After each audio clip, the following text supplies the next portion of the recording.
We're going into session 2. The Lordship of Christ and our ministry to abortion-minded woman and man, how to speak the truth in love. Probably almost every one of us knows at least one person who had to face that decision, to have an abortion or not. How do we deal with them? How can we advise them? How can we speak the truth in love? The speaker in our second session is Adam Robles. Adam is a member of this church. Before he came here, he pastored the church in Rutland, and while he was in Rutland, he was chairman of the board of First Step Pregnancy Center. So he has probably thought and meditated on this issue much more than most of us. And he has the practical experience of talking to some of these people and advising people on how they can counsel others as well. Adam, it's great to have you. I'm looking forward to what you have to say. I'm going to open with prayer. Lord God, I pray that my words this morning would be helpful. I pray that we can be effective communicators in our time with this issue in particular. Abortion, it's on so many of our minds right now and imminently. We need to be prepared to communicate with people that have endured a lifetime of lies and propaganda and all kinds of confusion. Lord, I pray that my words today would be helpful for addressing that, but also that they would be applicable to so many other issues, God. And so I just pray that you would help me to communicate these things effectively to these people. I ask that you bless these people in the name of Jesus. Amen. Okay, so as Chuck said, my topic is speaking the truth in love to men and women who are abortion-minded. Now, I remember when we were talking about this conference and we were deciding who would say what, who would have what session. You know, I think I kind of said at the time, I don't remember exactly, but I'll just take whatever topic nobody else wants, right? And that's not what happened here, but I did agree to this topic. And Jerry, I believe, I don't know this, but I think you probably had this in mind for me from the beginning. So I'm on to you. But I think it does make sense for me to give this topic. If I was going to pick one, I might have picked Jerry's topic, but this would have been a close second. Because because of what I do, and we'll talk about that in a minute, I've had to think about this verse and this section of verses very, very deeply. Now, I think it only makes sense to be upfront with you from the outset. I fully intend to change, maybe deprogram a little bit, how most people are taught to understand this phrase, speaking the truth in love. I personally believe that we've gotten this backwards in our day. And so I'm going to kind of hope to recalibrate your understanding of this phrase a little bit. My thesis is very simple. In our culture, we are more tempted to sacrifice the truth than we are to sacrifice love. I put those air quotes on purpose. So every time I say love in the next few minutes, I'm saying love. I think we've gotten this backwards. I'm not actually talking about biblically defined love. I'm talking about love the way the Hallmark Channel would handle it, or Disney, or something like that. I think we're more tempted to sacrifice the truth than we are to sacrifice love. And so I think when we think about this verse, speaking the truth in love, we ought to automatically think, am I speaking the truth? Because that's the part that we mess up more than we mess up the love part, especially when it comes to talking to abortion-minded men and women. So the reason why I think that this topic is good for me to address is because in addition to my normal day job, I also run a small Christian media company called Robles Media. And I have a YouTube channel with about 20,000 subscribers. I have a podcast that regularly gets about 10,000 listeners per episode. And my content is about social justice in the church. And I take it from a contra perspective, meaning that I'm against what most people call social justice in the church. And so as you can imagine, that is not a very popular position to take. Most people don't like my message, and believe it or not, I get a little bit of hate mail. And besides all that, I'm also known to engage in, I'll call it spirited debate, colorful rhetoric, forceful opposition. I don't really know exactly the right words to call it, but let's just say that I've been on the receiving end of someone rebuking me, essentially, or telling me that my tone is wrong and I need to dial it back a little bit. I've heard people say, you see, Adam, it's not what you say, it's how you say it. People say to me, no one's going to care how much you know until you know how much they know how much you care. But truth in love is by far the most popular. Speak the truth in love, Adam. Speak the truth in love. Now that one, in my opinion, it needs to be taken seriously. It has an advantage because it's actually in the Bible. Over the last few years, I've been forced to think this through. And one thing I've noticed, even though there's two ideas here, right? There's truth and then there's love. Even though there's two, this phrase only gets deployed in a very specific circumstance. It only gets deployed when someone claims to agree with what you're saying, but they have a problem with how you're saying it. It never gets deployed the other way around, when someone's trying to challenge the truth of what you're saying. Isn't that interesting? Speak the truth in love. It's at least equal parts truth and love, but it's a phrase that's never used to challenge your truth. So, allow me to use some of my trademarked forceful rhetoric for a moment. My point today is I believe that those who use the phrase speak the truth in love to primarily focus on tone or how you say something, they have not really thought through the verse, speak the truth in love. In fact, I would argue that you should really go back because you're actually getting the verse opposite. The idea of speaking the truth in love is not primarily focused on tone. It's not primarily focused on making sure you have a loving tone or making sure the person that you're speaking to feels loved. It's not talking about anything like that. And we're going to go through this verse because there's a whole context here, right? And that's important because we need to talk about this verse in context, because so often when we hear the phrase, even in this title of this talk, we just see the phrase. It's almost used like a slogan. It's completely out of context. It's like as if everyone already knows the meaning of this, right? It doesn't need to be explained. And so you get behind the slogan and off you go. I wrote an article once about using the Bible like a book of slogans, because that's exactly how Satan uses the Bible.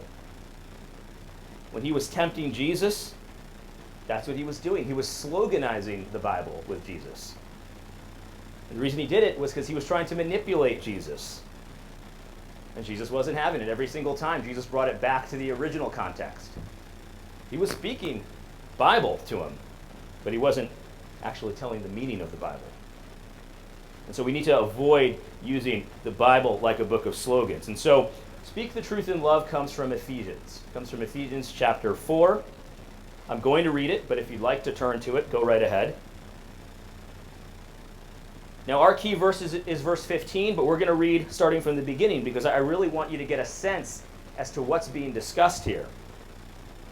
Speaking the truth in love. These are the words of God. I, therefore, a prisoner for the Lord, urge you to walk in a manner worthy of the calling to which you have been called, with all humility and gentleness, with patience, bearing with one another, eager to maintain the unity of the Spirit in the bond of peace. There is one body and one Spirit, just as you were called to the one hope that belongs to your call. One Lord, one faith, one baptism, one God and Father of all, who is over all and through all and in all. But grace was given to each one of us according to the measure of Christ's gift. Therefore, it says, when he ascended on high, he led a host of captives, and he gave gifts to men. In saying he ascended, what does that mean? But he had also descended into the lower regions of the earth. He who descended is the one who also ascended far above the heavens, that he might fill all things. And he gave the apostles, the prophets, the evangelists, the shepherds, the teachers to equip the saints for the work of ministry, for building up the body of Christ, until we all attain to the unity of the faith and the knowledge of the Son of God, to mature manhood, to the measure of the stature of the fullness of Christ, so that we may no longer be children, tossed to and fro by the waves and carried about by every wind of doctrine, by human cunning, by craftiness and deceitful schemes. Rather, speaking the truth in love, we are to grow up in every way into him who is the head, into Christ, from whom the whole body, joined and held together by every joint, with which it is equipped, when each part is working properly, makes the body grow up so that it builds itself up in love. So I'll pause there. That's the first half of the chapter. We're going to finish the chapter, but I do want to point something out right away that I think gets missed when we treat this phrase like a slogan.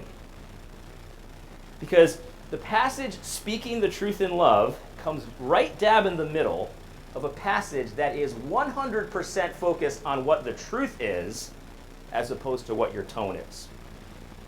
It's a passage focused on truth. The love part, it's not really the focus here, at least not directly. Every word of this context, if you notice, it's talking about apostles, it's talking about prophets, it's talking about equipping the saints for ministry, it's talking about unity in the faith, it's talking about doctrine, not being cast about to and fro by false doctrine. Everything is about the life of the church, the context of the church. Every word of it is focused on knowing the truth and speaking the truth to each other, the truth about Christ. There's a lot of doctrine here about Christ. He ascended, he also descended, all this stuff. It's talking about the truth of being raised up into mature manhood according to the stature of Christ. It's all about the truth, faith in Christ. That's the focus. It does mention love, but the point about love is an indirect point. It's not the focus, despite how the passage is used today, because it's almost entirely used today to bludgeon someone that you think is not being loving. But the point of this passage, friends, is that it is loving to tell the truth. That's the point. If you're speaking the truth in love, it's that you're speaking the truth, and your motivation to speak the truth about Christ, about doctrine, about all these things, all of that is motivated by love. That's the point.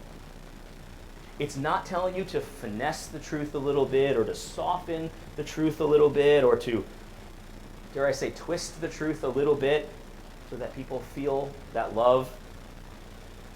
In fact, that's the opposite. It's warning you against that. It's saying we have to have unity in the faith.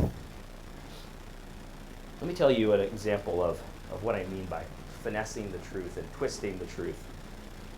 I don't know if you saw this video. I know at least some of you have, because there's some people that do watch my content online. But this is a heart-wrenching video that I watched, and it made the rounds on social media. In the video, there was what looked like a crying man. And I think the kids call it ugly crying. You know what I mean? Where there's like tears streaming down your face and you're just completely out of control. And this man was very frustrated, but it turns out this was actually a woman. She was a crying woman, and she was frustrated. She was angry. She was very sad. She was scared. There's no question about all of those things. The video was about the lie of transsexualism. Because this woman had transitioned. There's no possible way to really transition, but you know what they call transitioning. She had transitioned from female to male the whole way that you can. So again, that's impossible, but she had done everything that you can do, right? So here's her own testimony about herself. She says, "I was born female, and at the age of 27, I medically transitioned to male. I was on hormone replacement therapy for 8 years. I had a double mastectomy in 2014 and a partial hysterectomy in 2016. And now I'm in the process of detransitioning." Detransitioning, by the way, is also impossible in some ways. Because once you hire a butcher to cut off certain parts of your body, there's no way to reattach them. The hormone stuff, you can stop taking hormones, but there is some damage that is permanent. And this woman was furious. She was furious because she said this in the video, she knows people push this lifestyle on children. In fact, she recalls when she was a child, this lifestyle was pushed on her. She was furious because she she called them doctors, but I hesitate to call them doctors. She said they make fortunes doing this to people. She was furious because this practice is glamorized in the media every single day. She was furious because celebrities didn't tell her the truth. She was furious because doctors didn't tell her the truth. The government didn't tell her the truth. Friends didn't tell her the truth. She lost a lot of friends because what happened was when she transitioned, she was like the greatest thing since sliced bread. When she decided that she regretted it, all her friends that said they loved her for who she was didn't love her anymore. She felt regret. She had felt regret. And it's hard to watch this video. It's like 3 minutes. But she's weeping. And she's frustrated. And she's angry. And all of these things. And I thought to myself, I said, what if I met this woman? What would she need from me? And obviously, in situations like that, sometimes you just need to listen. But what if she asked me, like she asked me for help? What would she need? And I thought to myself, I said, she would just need the truth. For once in her life, she would just need the truth. She had been lied to for decades, and now she needs the truth. And so I thought to myself further, I said, what if she went on YouTube and looked for the truth, right? Like, what if she asked, what if she was raised a Christian? She's like, what does the Bible say about transgenderism, right? So I pretended to be her, and I Googled it. That's what the kids do. And the first thing that came up was a John Piper video. So I was like, oh, awesome, this is great. A pastor I respect, addressing the issue, let's watch it. It's like a 5-minute video, and John Piper, his trademark sort of hushed tones. And the video, a listener, I guess, asks him a question and says, my father has transitioned and he's calling himself a woman now, but he still claims to be a Christian. Like, how should I think about this? That's what he asked John. And Piper, again, soft tones, hushed. He describes transgenderism using words like this. Probably not biblical. Unseemly. He made copious use of phrases like unhelpful. In fact, here's a quote. Piper says this: "There is no sentence in the Bible that says transgendering is a sin. Rather, there's a category that says, is it fitting? Is it becoming? Is it helpful? Is it coherent? And I would simply say that that kind of use of your sexuality is probably," and then he corrects himself and says, not probably, "out of step with what is seemly for a Christian." I will admit to you that when I finished that video, I was furious. Absolutely furious. I had no words for it.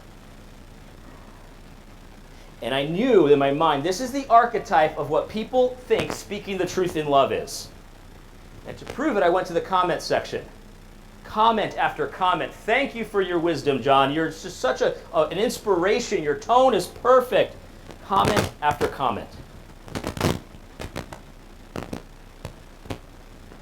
In my opinion, and I think I can prove this with the scripture, that was the exact opposite of speaking the truth in love. The exact opposite. And I don't want you to think I'm picking on John Piper. I have good feelings about John Piper. This is common, though. This is common, this kind of presentation. And then after I watched the video and I saw the wall of positive comments, I thought to myself, I wonder what a transgendered person would think about this video. And I didn't have to wonder too long, because down in the comment section, there was a transgendered person that commented on it, sharing her story. She certainly didn't think the video was condemning of her lifestyle. And then there were messages to her from other transsexuals or people who know transsexuals that likewise did not see this video as a video rebuking them for their sin. So I didn't have to wonder anymore. I knew this answer was unacceptable. I sent it to some people that I trust, and maybe I'm just being hard on John for some reason. I don't know. I sent it to people I trust, and everyone I sent it to said, he makes it seem like the Bible's unclear about this. Like it's just debatable, like it's one opinion among many, and it's really not that big a deal. I urge you, watch the video for yourself. I included it in the notes, so you can go to the website to see the video. I couldn't understand, like, why didn't he mention any scriptures about this? He said, in fact, he said the Bible doesn't address this, but I know that the Bible in Deuteronomy chapter 22 says, "The woman shall not wear that which pertaineth unto a man, neither shall a man put on a woman's garment. For all that do so are an abomination unto the Lord thy God." That seems pretty clear, doesn't it? Now, I'm not saying that that's all you need to say. Like, you can say much, and you should say much more to someone who's asking about this particular sin. But not even a hat tip to this verse? To pretend it's not even there? Why not? If you don't like the Old Testament, I mean, you should, but if you don't, why not 1 Corinthians chapter 6, where it explicitly says, this is New Testament now, the effeminate do not inherit the kingdom of God. We need to say a lot more than that. But we can't say less than that. Why was that omitted? And so anyway, I want to switch, and we'll talk about abortion in just a minute, but I believe that the truth is that we have fooled ourselves into thinking that speaking the truth in love primarily means that we need to be nicer than Jesus. We have fooled ourselves into thinking that speaking the truth in love means that we need to be less direct than the Bible itself. Instead, you have to soften your word choice. Maybe smooth out the rougher edges of the Scripture. Maybe change the bluntness of the Scripture, and maybe hush your tone a little bit and speak apologetically. That's a big one. Sometimes people will apologize for what the Bible says. Or speak in like a roundabout way where you're technically right, but it seems that you're offering some wiggle room. You're trying to comfort the hearer in their sin rather than confront them with it. I think the lie we've so often bought is that if the person we're speaking to doesn't feel loved, then they aren't being loved. That style, in my opinion, is not truthful or loving. All of the soft, hushed tones in the world won't do any good when the truth of Scripture is compromised in the process. I don't know why Piper pretended that the Bible doesn't address transgenderism when it so clearly does. But I do know that the result is damaging to the souls of real-life people. They're in the comments section. You can see them for yourself. They're online and making videos about themselves, and they're weeping, and they're wondering, why has everybody lied to me my entire life? The best tone in the world is no good without the truth. Speaking of tone, let's go back to Ephesians, because I'm not saying that there's nothing about tone in Ephesians. In fact, there is something about tone in Ephesians. We'll start at verse 17. This is right after Paul talks about speaking the truth in love. So this is directly relevant to what Paul is saying here. I want you to notice that direct speech that he uses. He doesn't soften anything after he says, speak the truth in love. This is the word of the Lord. Now this I say and testify in the Lord, that you must no longer walk as the Gentiles do, in the futility of their minds. They are darkened in their understanding, alienated from the life of God because of the ignorance that is in them, due to their hardness of heart. We're going to come back to that idea of hardness in just a minute. They have become callous and have given themselves up to sensuality, greedy to practice every kind of impurity. But that is not the way you learned in Christ, assuming that you have heard about him and were taught in him, as the truth is in Jesus. To put off your old self, which belongs to your former manner of life, and is corrupt through deceitful desires, and be renewed in the spirit of your minds, and to put on the new self, created after the likeness of God, in true righteousness and holiness. Therefore, having put away falsehood, let each one of you speak the truth with his neighbor, for we are members of one another. Be angry, and do not sin. Do not let the sun go down on your anger. Give no opportunity to the devil. Let the thief no longer steal, but rather let him labor, doing honest work with his own hands, so that he may have something to share with anyone in need. Listen to this part. This is the last verse. Let no corrupting talk come out of your mouths, but only such as is good for building up, as fits the occasion, that it may give grace to those who hear. Again, I need to emphasize, Paul is focused on the truth. All of this is about the truth again and again. And he's talking about deceitful lies versus the truth over and over again. This is his concern. This is what Ephesians 4 is about. Focus on the truth, do it out of love. Speak the truth with your neighbor. We're part of the same body. Love your neighbor by telling him the truth. This is not about tone primarily, but that doesn't mean tone is not addressed. Verse 26, did you hear that? Be angry, but do not sin. Angry? Paul is telling you to be angry? Just make sure not to sin in your anger. Pretty reasonable. How many times have you heard the phrase, speak the truth in love, used as a weapon the moment anyone raises their voice a little bit in anger? Basically, people use this verse to tell you to avoid anger at all costs. But in the text, it's saying, be angry and don't sin. That's upside down. That's how you know it's being used as a slogan. The sloganizing of this text has robbed us of its meaning. If there's anything in our modern culture to be angry about, it is legal abortion in our country. It is constitutional amendments attempting to codify unlimited baby killing up to birth for now. Paul would tell us to speak the truth in love. Paul would tell us to be angry and do not sin. Don't let anyone rob you of this verse. It's almost funny. I mean, it's not funny. It's tragic, but it makes me kind of chuckle to myself how upside down our use of speak the truth in love has been. But that's not all. There's more. Verse 29 says, let no corrupting talk come out of your mouth. But he says, only that is such as that is good for building up. And here's the key. As fits the occasion, that it may give grace to those who hear. Did you catch that? This actually is about tone, in my opinion. It's about the kind of speech that comes out of your mouth. It's about the word choice that you choose when you're speaking to someone. It's about rhetoric. And what does Paul say? He says your rhetoric, your word choice, your tone, whatever it comes out of your mouth, it needs to match the occasion. It needs to match what's happening, the context. It's not one size fits all, brothers. That's the thing. It's not one size fits all. Not every situation is the same. Therefore, not every tone, not every word choice, not every, I guess tone is the right word. Not every tone is appropriate for every situation. If you look at Paul, how he confronted sin, or better yet, Jesus Christ himself, Jesus confronted sin with a full range of tones. A full range of word choice. Jesus was very calm. Jesus got angry. He was soft-spoken. He was aggressive. Jesus confronted. Jesus comforted. He encouraged. Jesus even mocked. He always met the situation with the exact appropriate tone. It wasn't always, no, hush, no, that. But it was always the truth.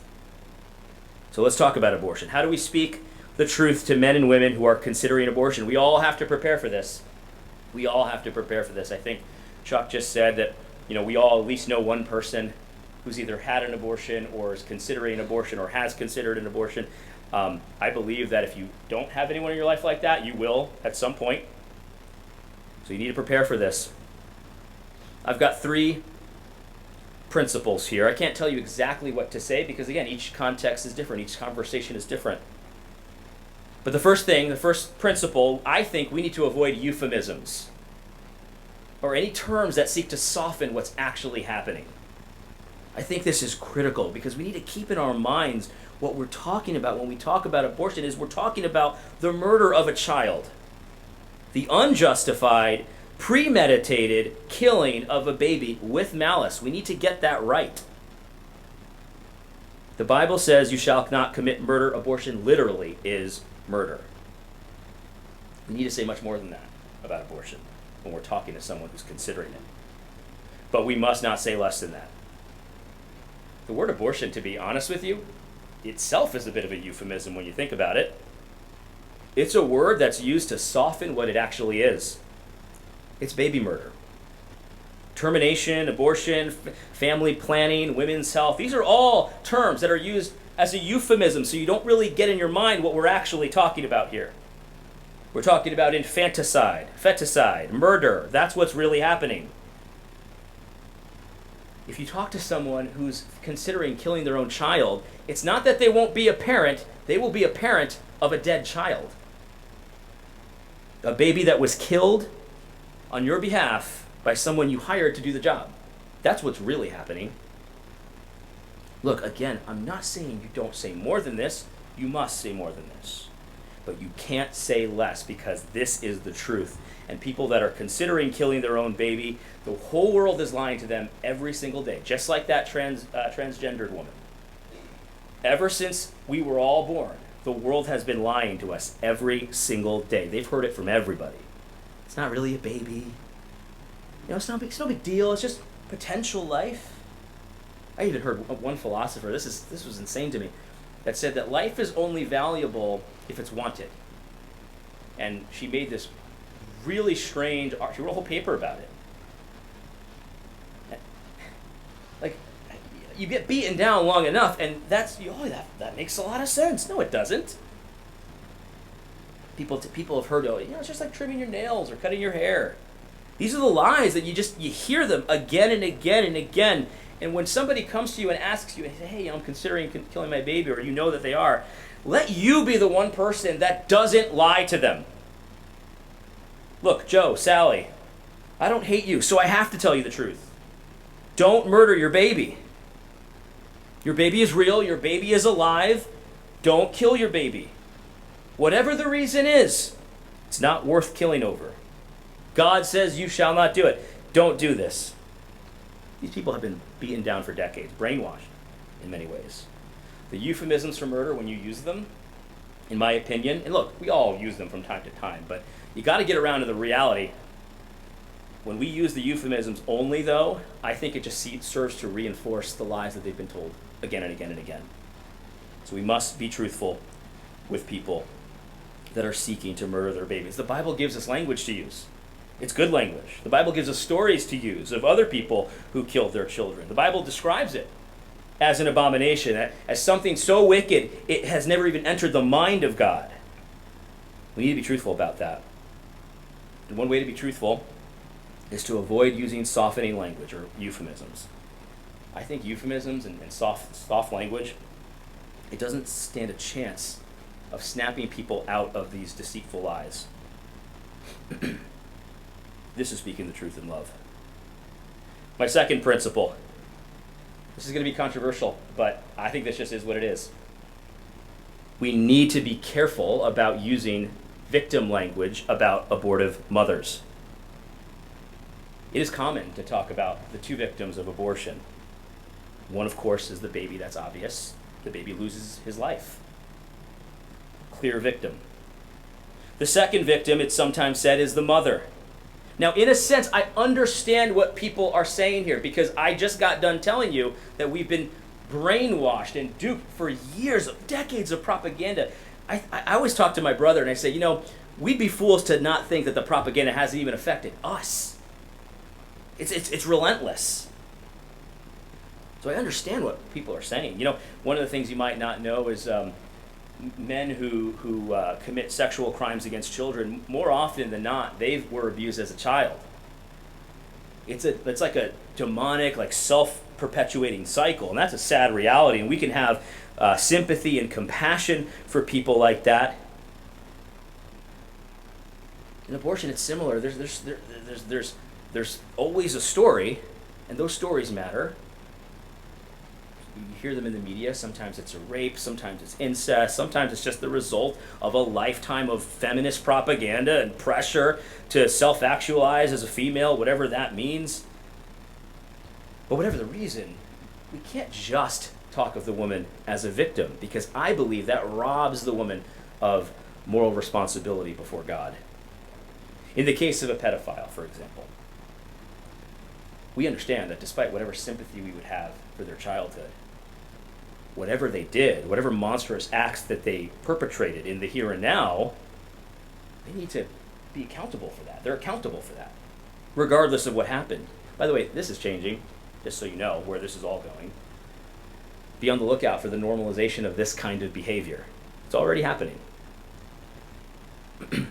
But for the most part now, Men who abuse children, we might talk about them as a victim in a sense, but they are still punished as a criminal.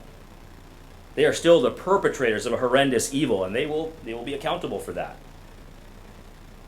And so I would argue with women that are considering abortions, if we must speak of them as a victim, and to be honest, in my opinion, I can think of only a few circumstances where that might be helpful. But if we must speak of the abortive woman as a victim, it must be in such a way that it's very clear. It does not obscure the reality of her sin. It does not hide the fact that what she's going to do is evil, that she would be committing a murder or whatever, as the case may be. The women and men that are considering doing this, they need to feel the weight of that. They need to feel the weight of how the Bible speaks of this particular sin. We must at least offer them that. This is not to ignore the decades of propaganda and the influence it has, not to excuse any of that. But this is speaking the truth in love. The third principle that I have, I believe that there needs to be some sense of urgency in our voice, regardless of the context.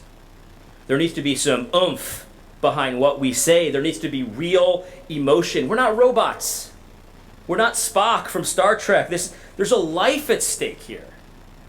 I think so often I'll just speak for myself. I think often I forget that the baby in the womb is as human as my children that are out of the womb, or myself even.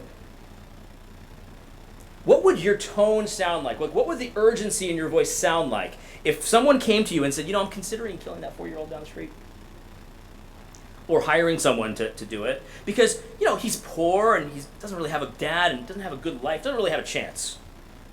He'd have a lot of hardship, a lot of suffering. I'm considering making that happen. What would your tone sound like? The truth is, I think your tone might change depending on who you were talking to, and that's fine. That's fine. Depending on whether you're a man or a woman, your tone will change, right? Depending on whether you're speaking to a man or a woman, your tone will change. Maybe you're having this conversation over coffee at a restaurant. Your tone is going to be different than if you're outside the clinic and they're literally walking in right now to do it.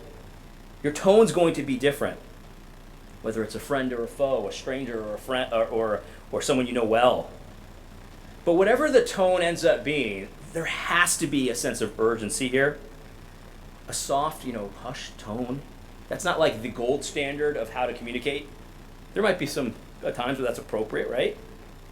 But other times it's completely inappropriate. It's completely inappropriate to have a hushed tone during certain times.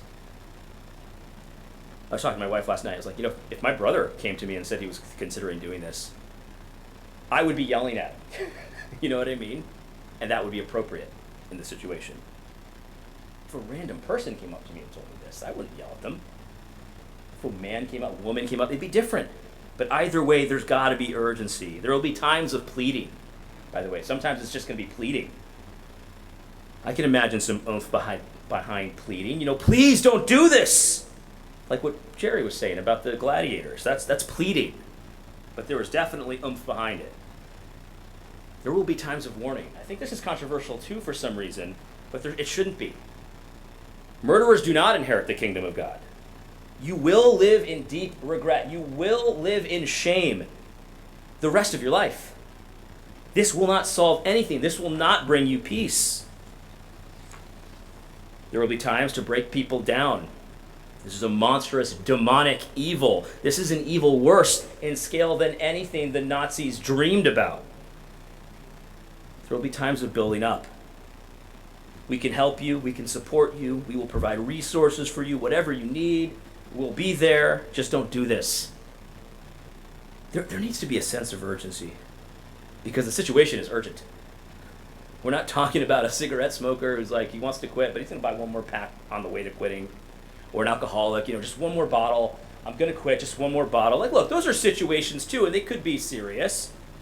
But we have to have a sense of proportion here. That's not a big deal, but you're about to kill your child. That is a big deal. There has to be urgency in your tone. This is how we speak the truth in love. I do want to address one thing. I think chances are some of what I've said is troubling to some people in this room because it sounds condemning. It sounds harsh. It sounds judgmental. Maybe you're worried that how some women will feel. Maybe there's women in this audience who, they've had an abortion or they know someone who's had an abortion and they're feeling a little bit of shame, a little bit of weight here. Or maybe if I'm talking to someone out there that's considering having an abortion, maybe they will feel some shame or some weight. I think that that's true. Maybe they will. Maybe they will. I don't deny that. But here's the thing. They might feel shame, but there is a grace in shame. There is a grace in shame. I told you I'd come back to the passage where Paul says they're hardened in their hearts. You know what hardening really is? It's when you have no shame. It's when you are doing wrong and you don't even think it's wrong. You're like, this is great. You have no shame. You're just serving yourself. You're just serving your own desires. You feel nothing. That's what a hardened heart is. It's a heart that's forgotten how to blush. It's a heart that does not feel badly for hurting other people. It's a heart that does not feel shame over their sin. But on the contrary, though, when you feel shame, each and every time you feel shame over your sin, whether they're big, whether they're small, that is an opportunity to change your mind. That is an opportunity to throw yourself at the mercy of God and be forgiven through the blood of Jesus and his sacrifice on the cross.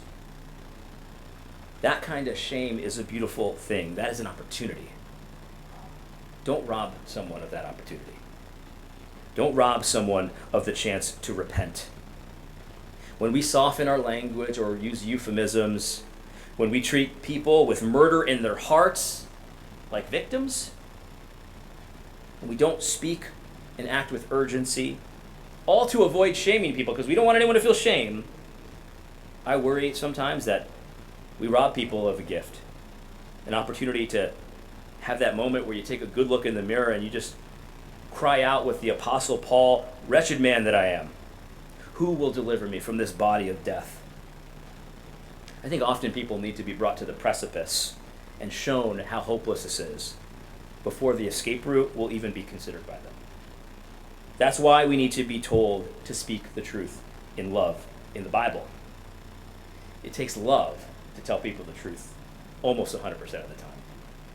It takes love to bring them to that precipice and give them the gospel. It takes love.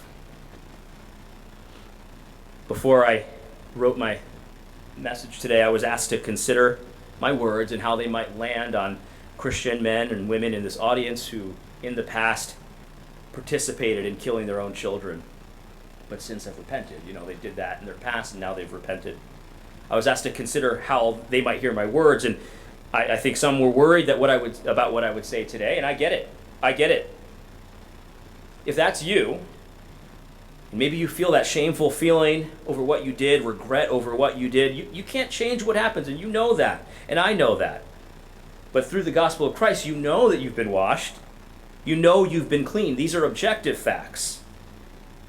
You are my brother. You are my sister. I've been cleansed of vile sins myself, and so I know how you feel. Because there are many things that I regret that I've done, that I feel shame over, but I know I'm washed. But to you who have done these things, think about why you even came to a conference like this, right? I think I know part of the reason. I think part of the reason is because you know intimately the shame of murdering your own child. You know that shame personally. And you know that other people right now, at this very moment, around the country, around the world, are feeling that same shame right now. And that drives you, and that motivates you to spread the good news of Jesus. You are motivated because you know that shame so well, and in love, you're motivated to spread the gospel because you don't want others to have to live with that shame. We want people to stop murdering their babies. Of course. We want the government to treat babies and provide justice for those babies just like they would any person. But at the same time, we also want people to know the forgiveness that we have known. We want them to know you don't have to live in that shame forever. And that shame that you felt, it motivates you.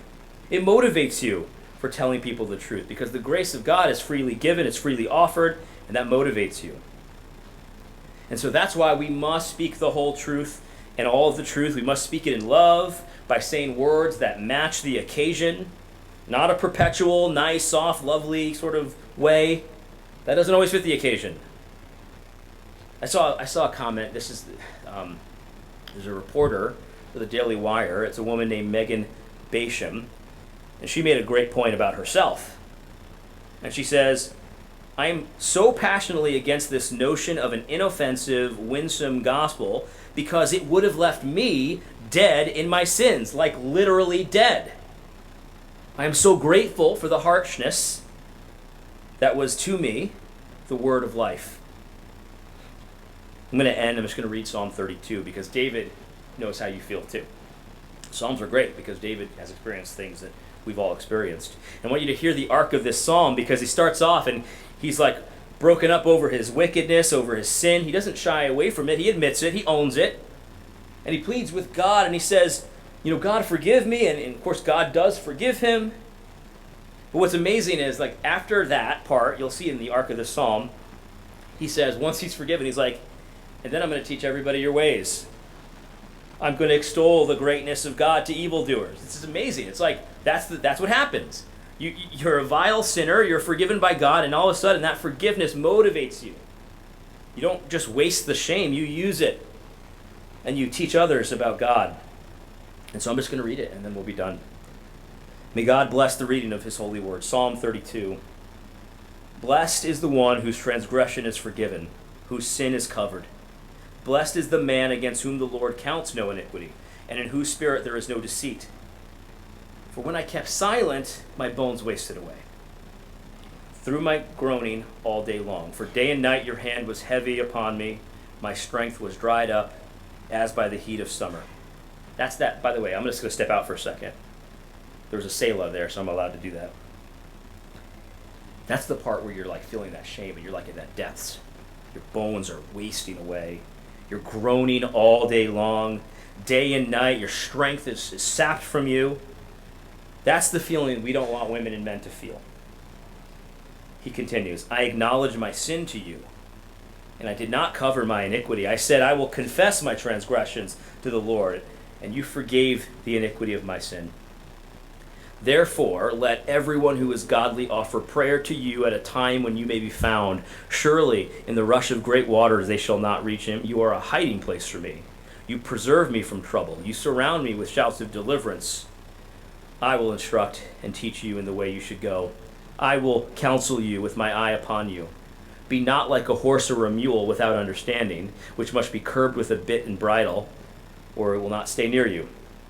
Many are the sorrows of the wicked, but the steadfast love surrounds the one who trusts the Lord. Be glad in the Lord, and rejoice, O righteous. O shout for joy, all you upright in heart.